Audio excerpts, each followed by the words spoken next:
All right, everyone. Well, welcome to our faculty panel for the SpringForward program. We're really excited to have our special guest with us today, and we're excited for everyone who can attend live. And if you're watching this after, we hope that you will also find this to be a good experience. So for our students, you can feel free to put your questions in the chat as we go. I think that might be easiest. If you have a question and you'd like to interrupt, you can try, but I think with all of us kind of logged in at the same time, putting it in the chat might be easiest. Amanda's going to monitor the chat to make sure we get your questions. And if there's anything that we ask and that we don't get followed up on today, we'll make sure to connect you with a member of our faculty panel for follow-up later. So we're going to go ahead and get started. And if I could have our faculty guests, if each of you could introduce yourself, tell us where you went to college and what you majored in, something you like what do you like about being a professor, working at Ohio State, that kind of thing. John, can I have you start first since you're first on my screen? Sure. So hi, my name is John Johnson. I'm a program specialist and assistant professor in the mathematics department here at Ohio State. I've been here since 2012, where I started as a postdoc in the math department. And my undergraduate degree is a bachelor's in science and applied math from Texas A&M University. So I'm originally from Texas, Dallas, Texas. I'm a Texan. And then I got my PhD in mathematics at Howard University in Washington, D.C. And so I've been here ever since I graduated there. And I guess what I like about being a professor is that I like writing, thinking about, talking about mathematics, and interacting with students and helping them explore mathematics too. I think it's like a great way to make a living. Like it's almost like I get paid to do something that I enjoy. Talk about mathematics with others and think about mathematics. Awesome, thank you. Missy, can I have you go next?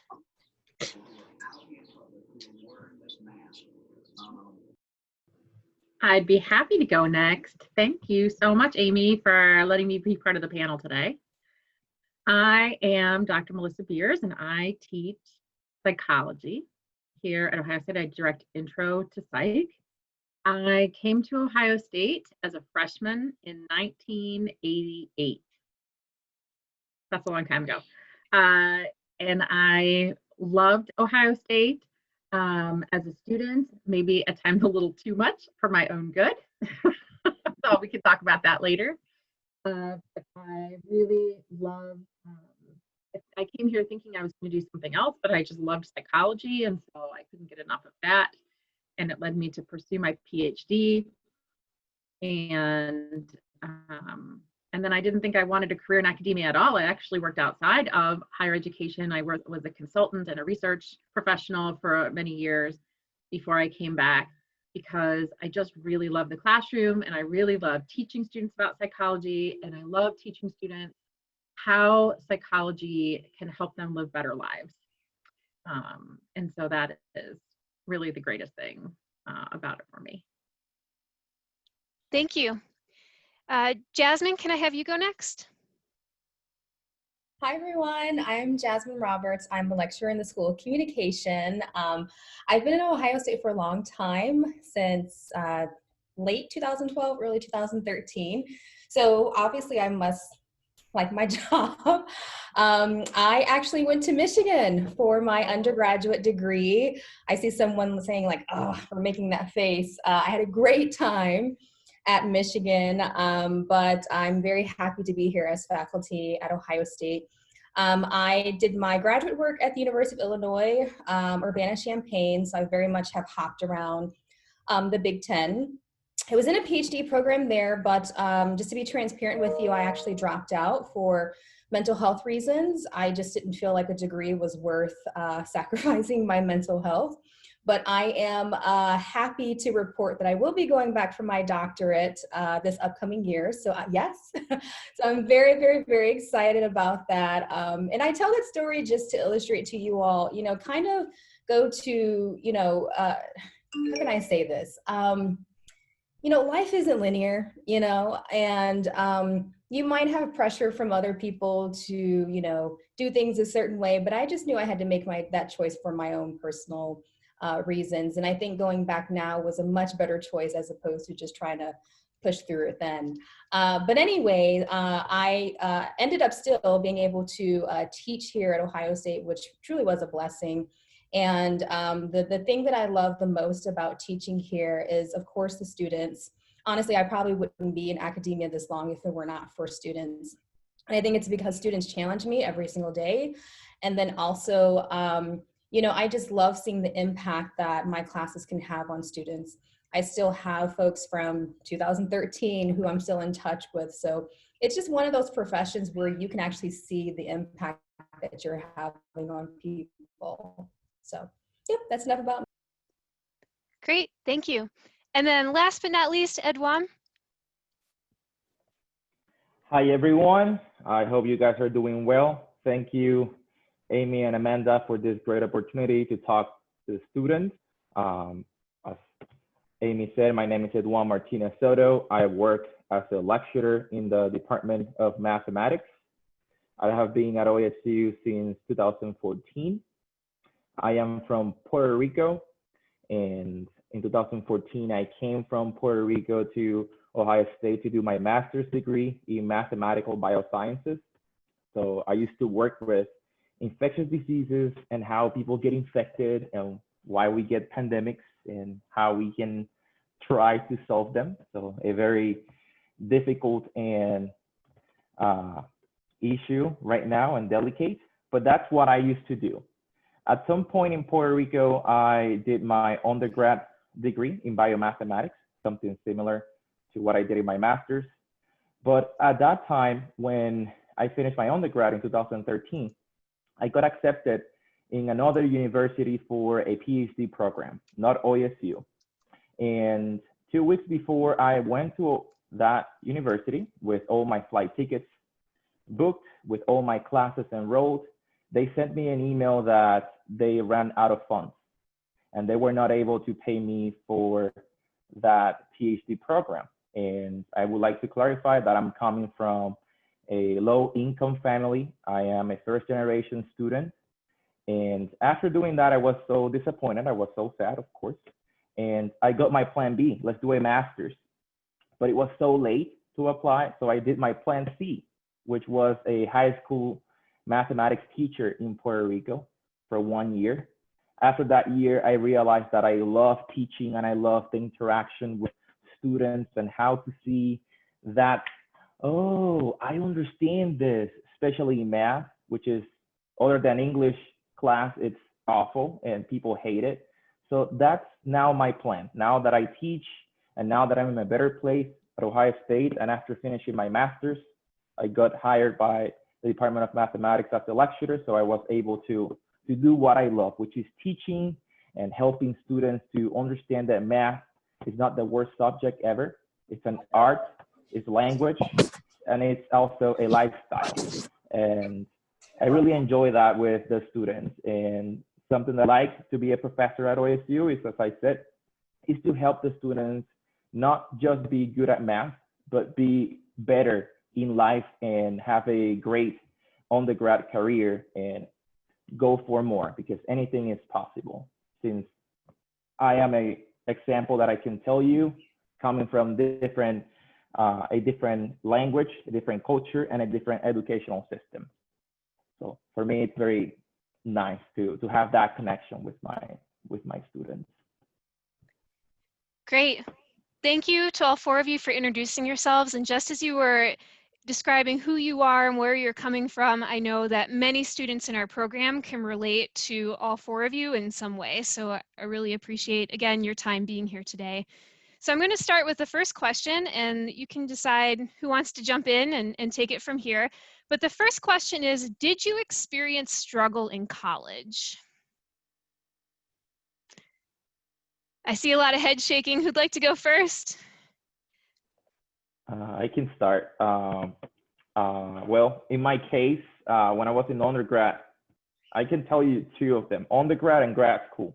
When I was in undergrad, I struggled a lot at the very beginning, coming from a low income family. Now that I had to be independent and work, have a job.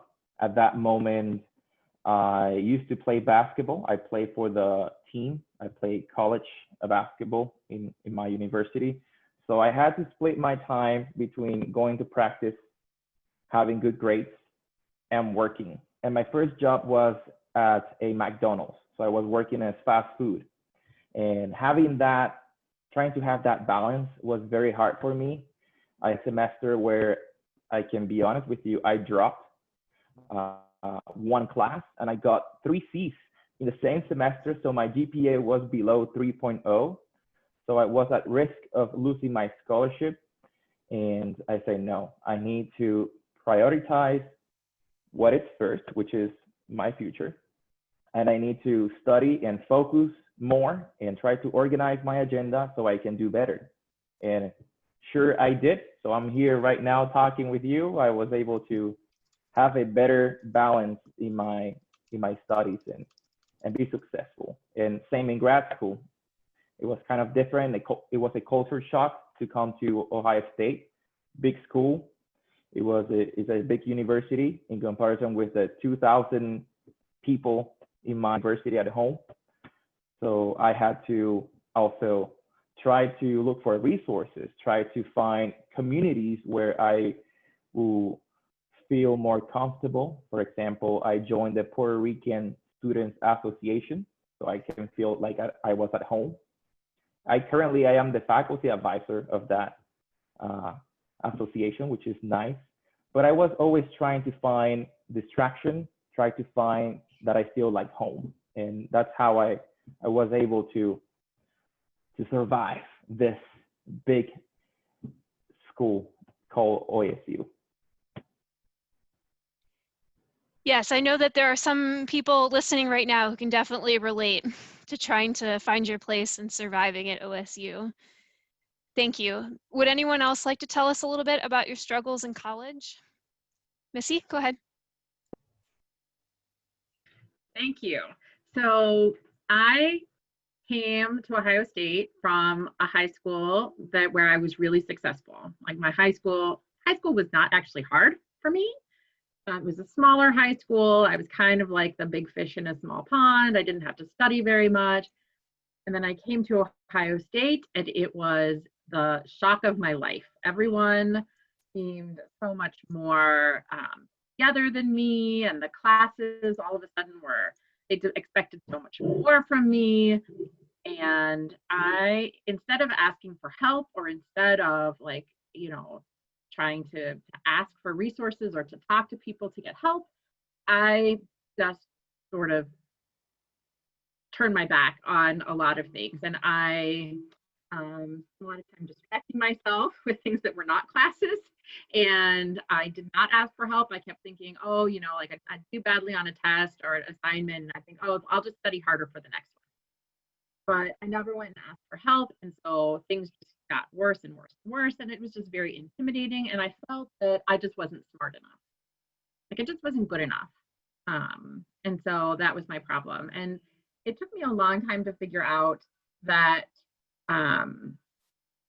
it's not about being good enough or smart enough. It's just about having the right skills, asking the right questions, getting the right help. And when I finally figured that out, things turned around for me. But I was thinking, oh, I just don't have what it takes here. And so that just made me want to hide and shy away from asking for help and getting the help that I needed. And so I spent the next 2 years trying to dig out of the hole that I created for myself my freshman year. And when I really underperformed, and I was taking all the wrong classes. I wasn't taking classes in subjects that I was really interested in. I was taking the classes that I thought I had to take. And when I finally found the classes that I really loved and was motivated to do and to take, and I started asking for the right help, I found my footing. And then I got myself on the right track. But it took a while and a lot of mistakes for me to figure that out. Thank you. Jasmine or John? I'll go next. Kind of similar to what was said earlier, I went through a whole host of things, financial issues. My sophomore year, the summer after my sophomore year going into my junior year, I actually was on the verge of dropping out because, again, like I said, I went to Michigan, but I was born and raised here in Ohio. So I'm even more of a traitor, right? And I had to pay out-of-state tuition. And with public institutions, they're not required to meet all the financial need of out-of-state students. And so, you know, I'm packing up my apartment, my sublet that summer, and I'm crying. And luckily something actually came through to where I got this scholarship at the last minute. I was able to continue my studies, but I do often think about what would life look like if I had dropped out or had to drop out, because I didn't want to. Academically, I was doing fine that year. My freshman year, it was horrible academically.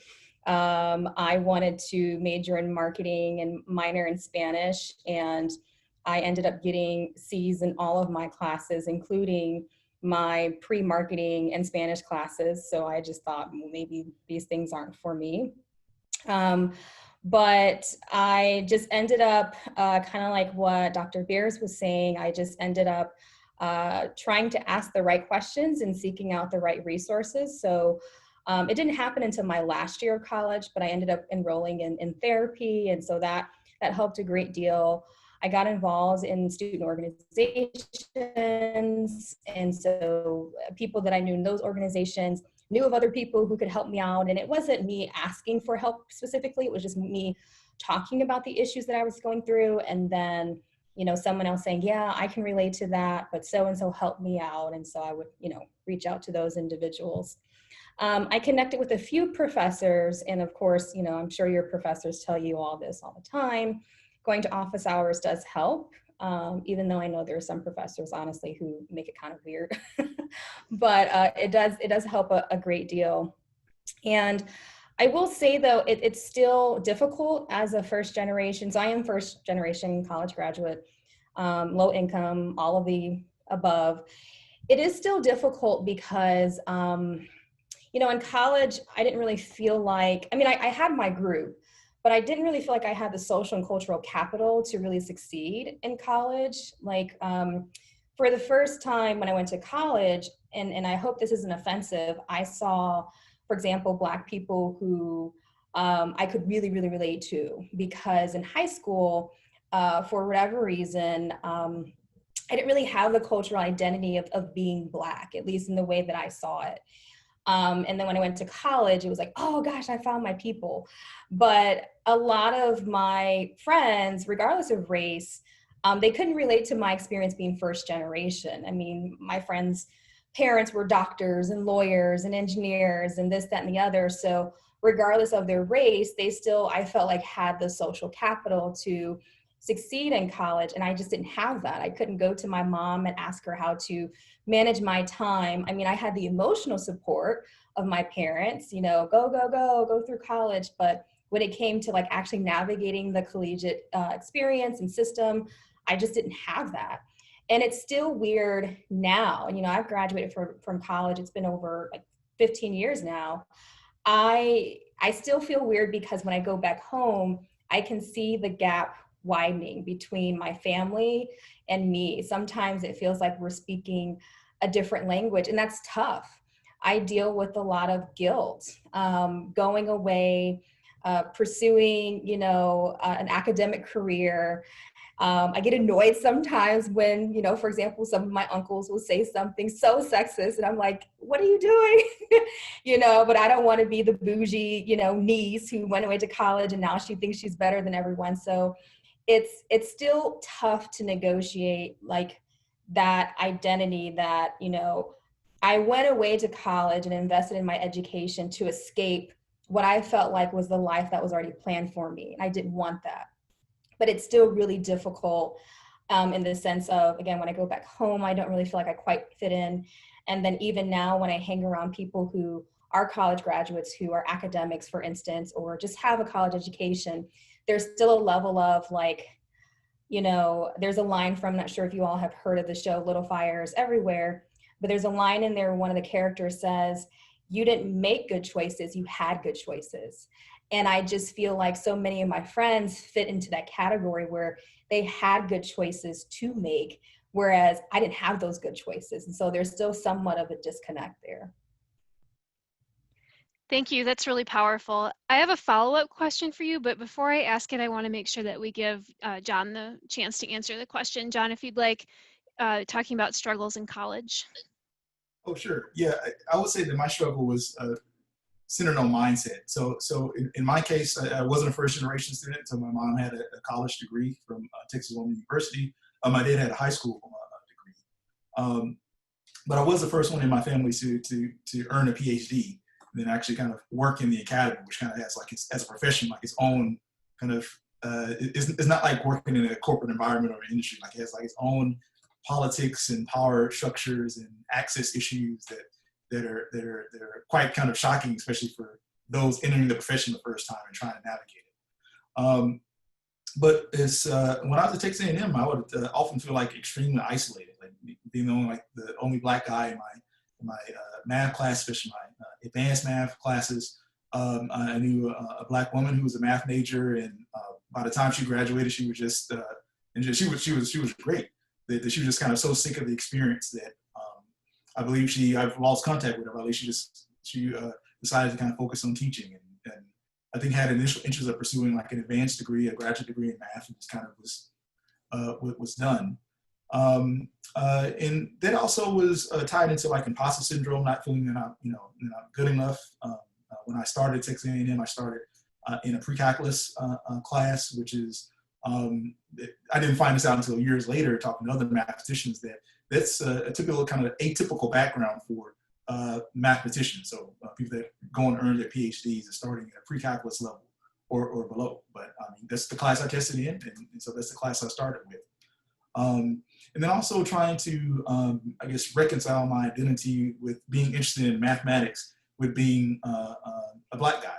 And so, because I guess the stereotype is you normally don't think of black people when you think of mathematics, at least back then. I mean, there's the great story of Hidden Figures and kind of more visible representation, more truth to the story of black people and their contributions and continued contribution to mathematics than I was aware of when I was a student.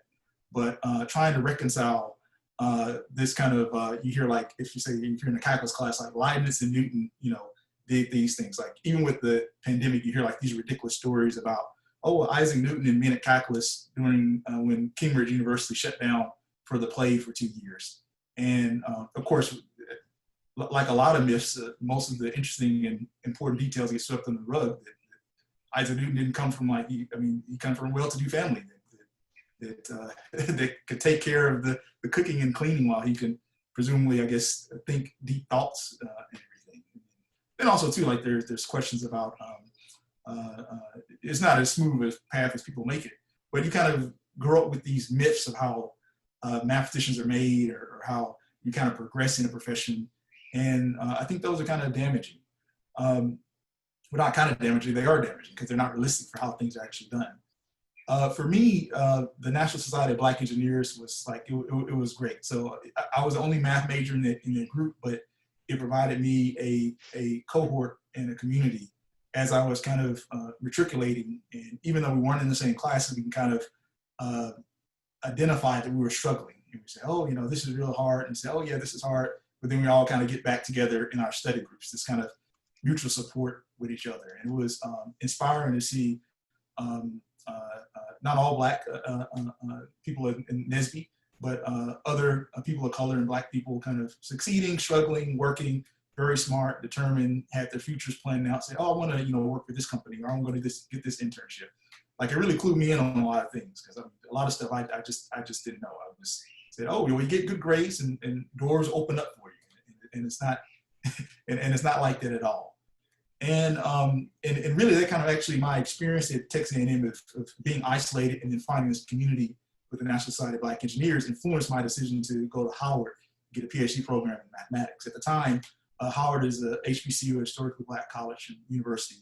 At the time, Howard was the only HBCU that had a PhD program in mathematics. Now there are two others, Morgan State and Delaware State. So there are 3 HBCUs that have a PhD program in math or applied math or computational math. And it was like when I went to Howard, it was the first time that I interacted with any Black mathematicians. So all through Texas A&M, like I never interacted with any Black mathematician. barely knew that any Black mathematicians existed. But when I went to Howard, it was just like my eyes were open, and it was just like so much support and community there, and accountability too. The professors were rooting for everyone, students were rooting for everyone. Incredibly smart people, and like I'm glad, like I wasn't a smart person, not by a long shot, in my graduate program. Just to kind of be humble and see like the talent and ability of others to kind of push me more and say, hey, how did you do that thing? They'll tell me this. So I did it like this, and that's how I really kind of grew and connected. Is looking for community and leaning into that community for support. Awesome, thank you. Missy, you had your hand up. Go ahead. I just wanted to build on one thing that John said that I just wanted to amplify a little further, is the idea that it's just not only about getting good grades. Like there's this idea that if you just get good grades, then someone will notice that and all these things will happen. It's actually so much not about the grades. Like the grades are just such a small piece of it. So much is about the connections that you make with people and the relationships that you build with people. And when I was a student, one of the reasons that I found psychology was that I got a work study job in a psychology laboratory. And I actually had taken my first psychology class in the spring of my freshman year, and I hated it. It was the worst class. I hated it so much. I never wanted to take another psychology class again. I thought it was just like the most terrible thing. I left, and I had totally foolishly declared a psychology major before I took the class because I thought I was going to like it. And then I took the class and I was like, oh my God. And I left for the summer and I said, I need to find another major that is not going to take, like that I don't have to take biology again. But whatever major I pick has to have the biology class that I took because I'm not taking that again. I was trying to find another major, and then I got assigned to be a work study in a psychology lab, and it was totally random, and I was like so desperate for money. I was like, whatever, I'll do whatever. And I loved it. I absolutely loved it. And as it turns out, it was just a really bad teacher that I had in the spring. It just was not the right fit for me. That person was just not the right fit as a teacher for me. And thankfully, I made these connections, and I met the graduate students, and I worked with the graduate students, and they like kind of took me under their wing, and they talked to me about what grad school was like, and they helped me know what classes to take and like what I would need to do if I wanted. The relationships, you can only get so much from a class. You have to build connections and relationships with people, and not just with your mentors either, with your friends. And you have to have a network of people on campus, because at the end of my freshman year, when I was also trying to find a new major, my family experienced some terrible financial things, and we were actually homeless for the better part of that summer. And at the end of that summer, I was like, well, I can't afford to go back to school, so I'm just going to drop out. And my roommate found out that I was going to do that. And she said, oh, no, you're not. And she sent me a plane ticket and got me out of Youngstown, and then drove me back to campus and made me come back to school. And if she hadn't done that, I would not have come back to school. And then I would not have found psychology. And my story would be very different. So relationships are the thing that matter. People, peers, friends, mentors, relationships are the most important thing. What I want to say about that. Thank you. And that's actually a question that came up a couple of times in the survey that we sent out to our students, is how to make relationships. And so a few students asked about building relationships with professors that are, beneficial for both, but a few students also asked, how do I find my community at Ohio State, or something along the lines of, I don't feel like I belong here, or I haven't found my place yet. Everyone in our program is a rising sophomore, so they've been at Ohio State for a year, and there's maybe sort of the pressure to feel like you should have it all figured out at this point. Would any of the four of you like to respond a little more as far as either building relationships with professors or with peers? Go ahead, Eduan. There you go. Yes, for this question, this is a good question. I feel that you actually can make a difference by stopping by office hours. That's the step. Going to office hours is not an awkward moment that you have with your instructor in a four-wall space. It's a good experience where you are able to get to know better your instructor and maybe ask questions that are not related to the subject that that instructor is teaching you. For example, you can start asking questions like, hey, I actually research, for example, and I would like to know if you know by chance some opportunities on campus that I can take advantage on. And if the instructor knows, he will tell you. If he or she doesn't, he will refer you to another person, because this is about connection. So as the other panelist mentioned here, so it's about connection. So if I don't know something, I might know someone that can help me to help you. And it's really, really good to build that relationship by just going to office hours. Also, for example, the way you send emails. Emails is so important. Emails will say so much about you. It could be good, or maybe it could be so good.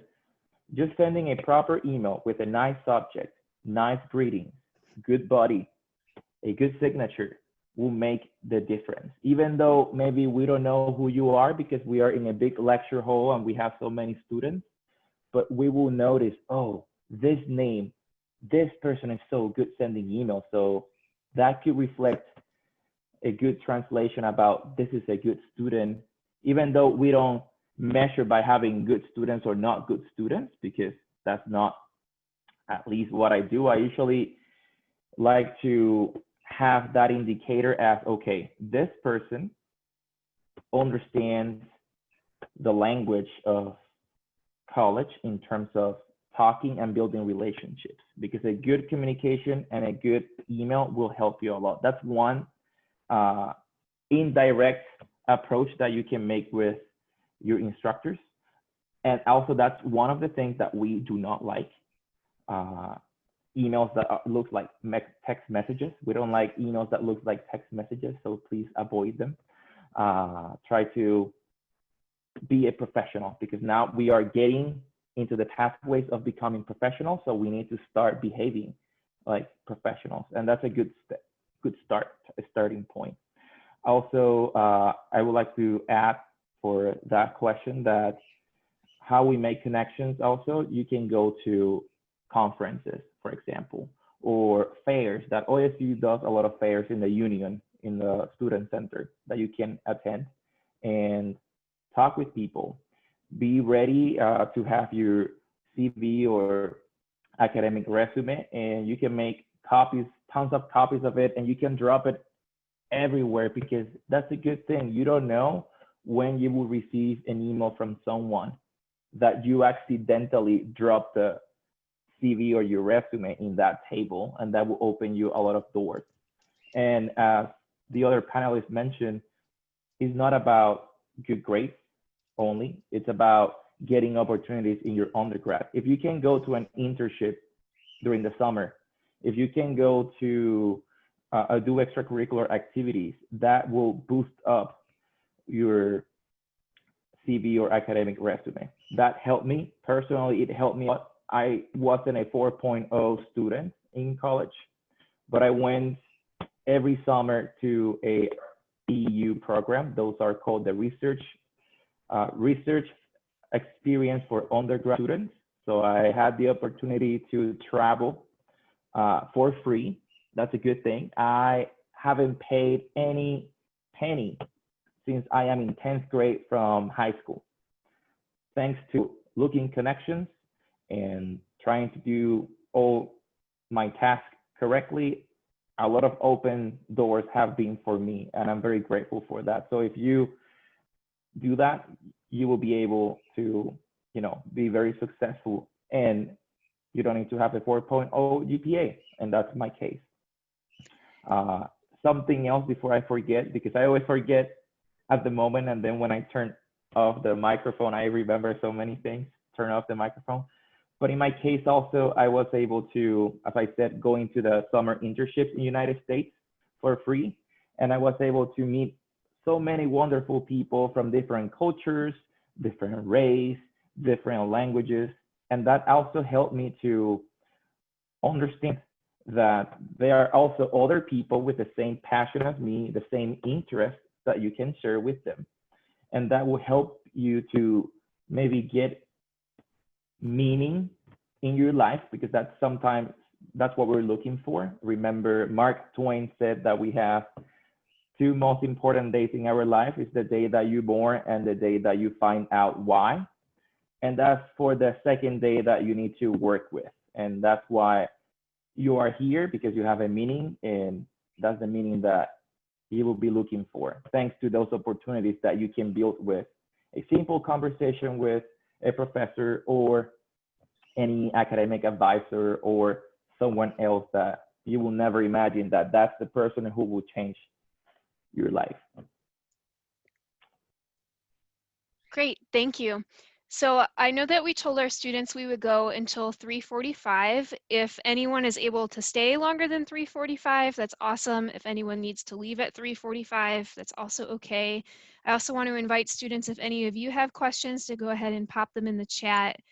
And then is there anything else anyone wants to speak to regarding building relationships and connections?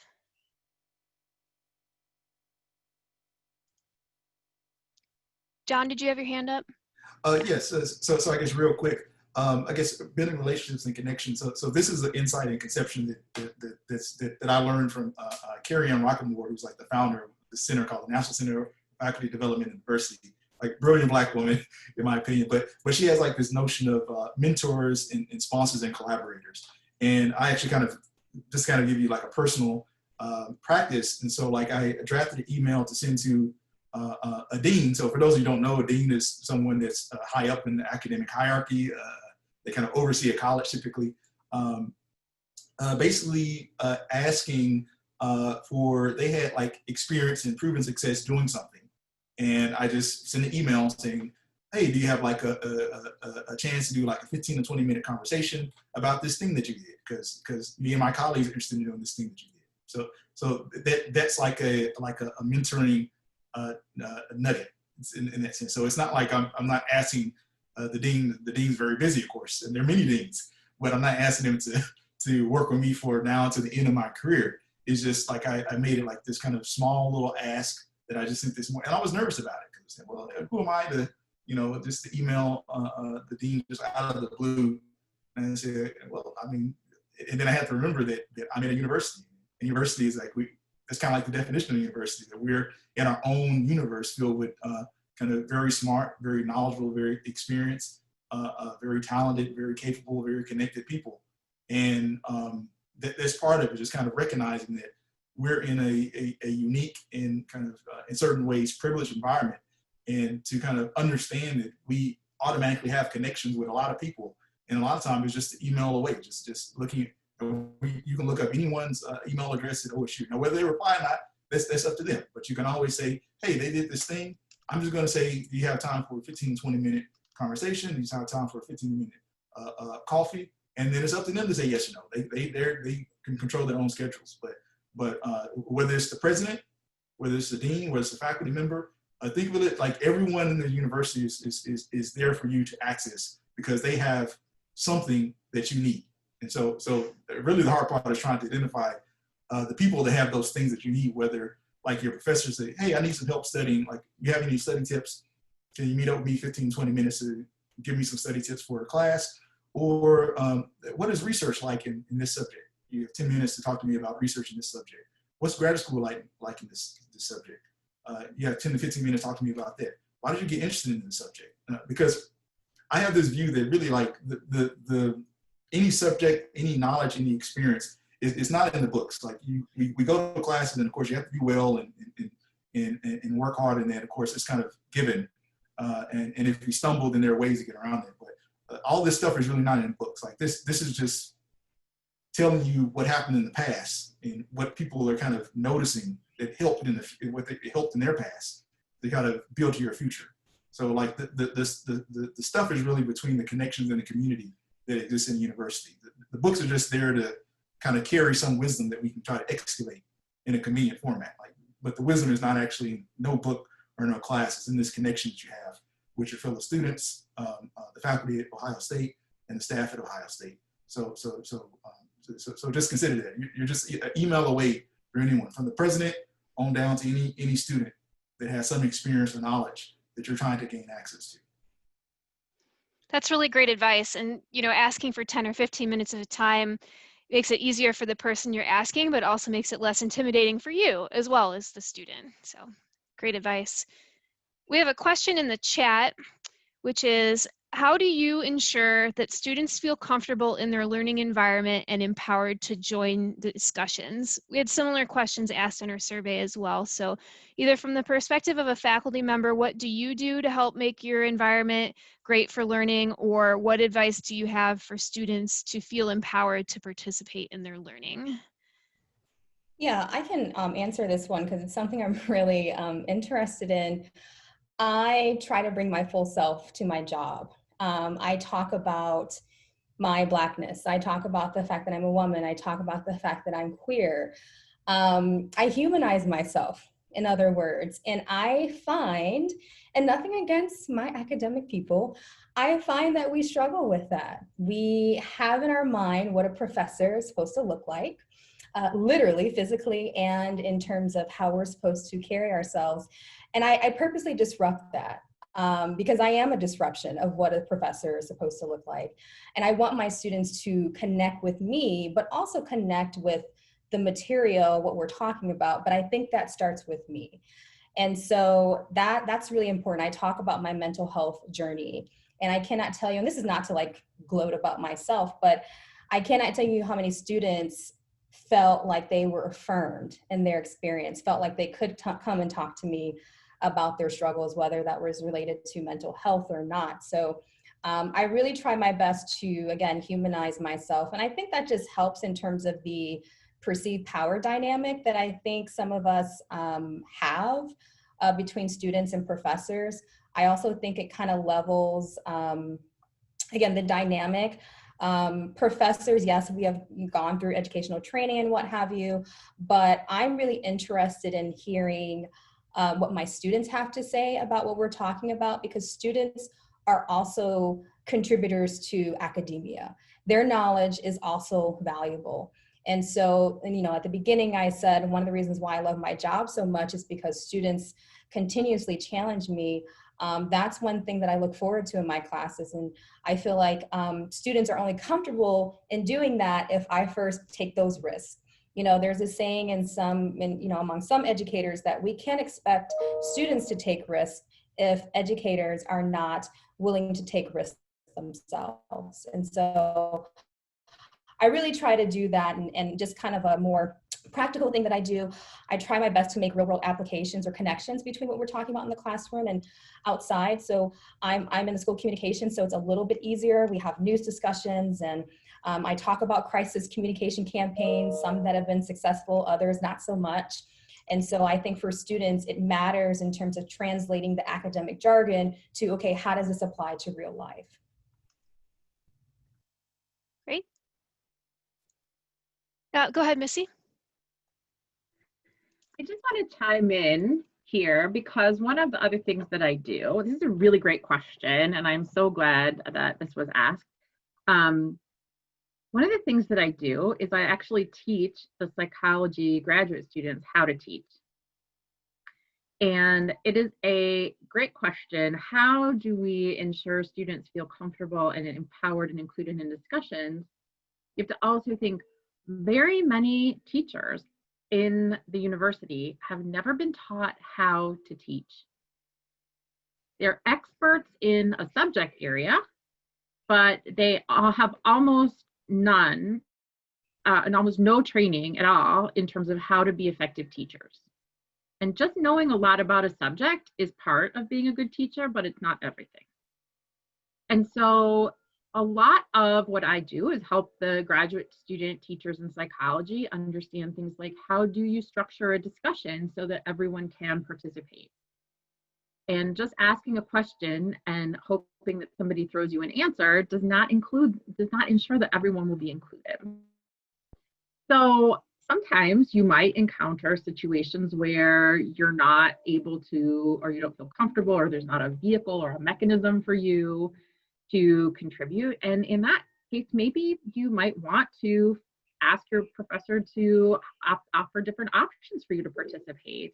Like maybe put some discussion boards up on Carmen as an alternative to in-class discussions, or maybe you can send an email with some thoughts after the discussion and let them know some points that either you didn't have an opportunity to raise, or you maybe were not comfortable sharing in class, but you still want to raise. Just keep in mind that teachers only know what you share with them, right? And part of that is feedback on the learning environment. And so if there is something that would help the class be a better environment for you, hopefully there's a way for you to let the teacher know that in midterm feedback, or maybe by talking to them personally, or by sending one of those nice emails that Eduan mentioned, and just kind of making them aware. Because all teachers want our classes to be good experiences, but they just might not realize sometimes if there are barriers. And so I hope that I can encourage you to think about maybe offering some suggestions or raising your voice in a different way if the environment in class isn't working for you. Great. John, go ahead. Yeah, I mean, that's a great question, and something that I struggle with to try to make the class more equitable and available and usable for students. And I imagine I'll continue to struggle with this for the rest of my career, especially in mathematics. So like in mathematics, of course, traditionally it's not a discussion-based course. It kind of has like the stereotype that there's like there's one right answer, there's one wrong answer, and if you mess up once, then you don't have the right answer. And I guess one, and also too, I guess to kind of be frank and honest, is that something that the math community here and kind of nationally also struggles with is that, of course, you know, many of you have the experiences that math is often used as like a gatekeeper course to many STEM disciplines. So it's not just that we can just kind of go into a class and just kind of explore in our own time, say some particular topic. A lot of times, a lot of majors have very stringent math grade requirements, and those are not changing anytime soon. So at the same time, you have like the subject as serving as a kind of one of the barriers or opportunities or however you want to use the phrase, gatekeepers to other opportunities that you need to get. And so that's, of course, one tension that has to always be kind of kept in mind in a math class and kind of navigated around. Now, having said that, one of the ways that I try to make my classes feel more open, and not saying that I'm always successful with this, is that I try to convey the sense that really when we're learning math together, we're really like kind of exploring, like we're trying to kind of map out some territory. And I think I like this metaphor, and other fields are like this too, of course, but I like this metaphor in math is because, you know, like when you're mapping out something, if you like say, just have a piece of paper and you go out into the woods, that you're not going to kind of start at the top left of the piece of paper and start drawing out a map. Like you'll kind of fill in as you go. And for a part of that journey, you're going to kind of feel discombobulated and kind of out of sorts as you try to get the lay of the land. And that's totally normal. And so there's kind of like a normal process of learning math.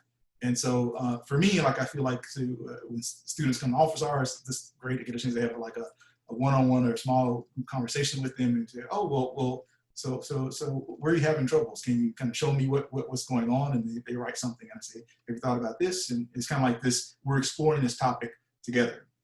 The other thing to keep in mind is that, and Dr. Beers mentions this, is that as professors, we're often not trained to teach. And then there's kind of like this I think this well-attested fact that when you learn something, the structure of your brain changes. It's like I think about this all the time, is that like I'm a mathematician, like I work in math all the time. So that has changed my brain out of the decades that I've been, not many decades, but decades I've been working on math. And so I think of things differently just because of my experience, and that's all it is. And everyone can have that experience. And so that's also part of this kind of trying to develop some kind of joint map of understanding a topic that's kind of like this back and forth that you have, is that because as you learn something, your brain is changing. And so it's kind of like my favorite example of this is that if you try to think, was there a time in your life, can you remember before you knew how to speak or communicate? And Jasmine Roberts is going to say, well, there's like research that says it. So I'm not aware of the research, but if you try to think back to a time before you knew how to communicate verbally, I think that most people can't do it, even though like intellectually, you know, there was a time that you couldn't. And I believe that an explanation for that is because your brain structure has changed so much. And the brain kind of has a funny way of compressing time that you can't like put this in one linear order. Like you know that it happened at some point, but you can't remember it happening. And so that's often what happens with experts in the field. Like it intellectually knew there was a point where they didn't know this, but they're so steeped in the field that their brain structures completely change. And that's part of, I guess, when you're interacting with others and learning in classes, that you're trying to get that deep change in your brain and kind of build fluency in whatever field that you have. So yeah, so think about that when you're talking to professors, like their brains are literally different than your brain is at this moment, and your brain is changing as well. All right. Well, we are running close on time here. We need to finish by 4 o'clock. So my final question for you is if you could pick one word to encourage our students as they finish the summer, they go into their second year, or as they finish their time at Ohio State. Could be an adjective, could be a verb. What word would you pick to share with them?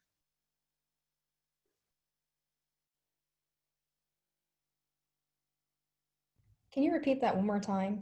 Yep. Just a final piece of advice for our students, but in one word. And while you're thinking, I want to say if you asked a question in the chat and we didn't get to you, I'll be following up by email after this is over to connect you with a panelist to get an answer.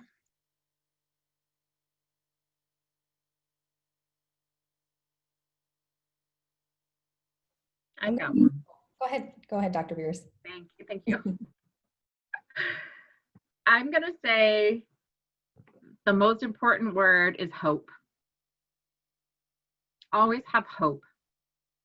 You can't guarantee that everything will always go right, but just one setback or one thing that doesn't go well, even one semester that doesn't go well, that's just not a reason to give up hope. There's always something that comes next. There's always something that can come next. And everybody experiences setbacks. That's part of life. That should not cause you to give up hope for your goals or your future. And I just want to say that I think that was the greatest gift that my dad gave me, was optimism and hope. And he suffered a lot of setbacks in his life. He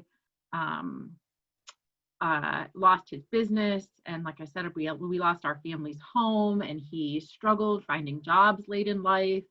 But he always managed to come back. He always managed to find some new avenue, some new path and some new hope. And he always stayed optimistic, even when some terrible things happened in his life. He just passed away on Friday of last week. And so I think that's a gift that he gave me, was the ability to be hopeful. And I try very hard in my own life always to be hopeful too. So that's a gift that I wish that I could give all of you, is just to always be hopeful, because the future can hold such great things. Just even if today is not a great day, or some things have not happened that are great days can still be in store. Thanks, Missy. I feel like you should experience what a lot of our students are getting this summer, which is Zoom hugs from Amy. Thank you. I want to kind of basically say the same thing, and the word I would say is flexibility. I found that a lot of my students, and I think this might be just indicative of American Western culture, they have like their semester plan, right? And college kind of permits this mindset of, I have my color-coded schedule, everything is linear, I'm taking this amount of credits this semester, and then next semester I'm taking 15 credits. But if I don't pass this class, it's gonna leave me, or it's gonna take me behind or whatever. Life just is not linear like that. It just isn't. I thought I'd be a tenured professor right now, and I'm not, and I'm really, really okay with that. Because, I realized that I had to do what was best for me. And I think I say all that to say, just definitely have a plan, but make sure it's a flexible plan, and try not to be devastated when, like Dr. Beers was saying, you might have a semester that wasn't a great semester. that is life. 2 weeks ago, I just wanted to restart the world because it just seemed like there were just all these people coming out just saying crazy things. But you know, we have those days, we have those semesters, and I would just encourage you all to have a growth mindset and just remember that, like Dr. Beers was saying, there's more to the other side. Thank you. Go ahead. In my case, I would say patience. With patience, things will come sooner or later. They will come. For example, if you guys remember my story about in 2013, I wasn't able to start my PhD. Well, 7 years forward, coming now 2020, I happily can tell you that I will start my PhD at Ohio State University in STEM education in the Department of Teaching and Learning. After 7 years of waiting, sooner or later, my opportunity came. So I'm very excited. I'm very happy to do what I love and to take my redemption with the destiny and complete my PhD studies. So anything is possible. Be patient, because sooner or later, opportunities will come at you if you keep working hard and not giving up. Thank you. John?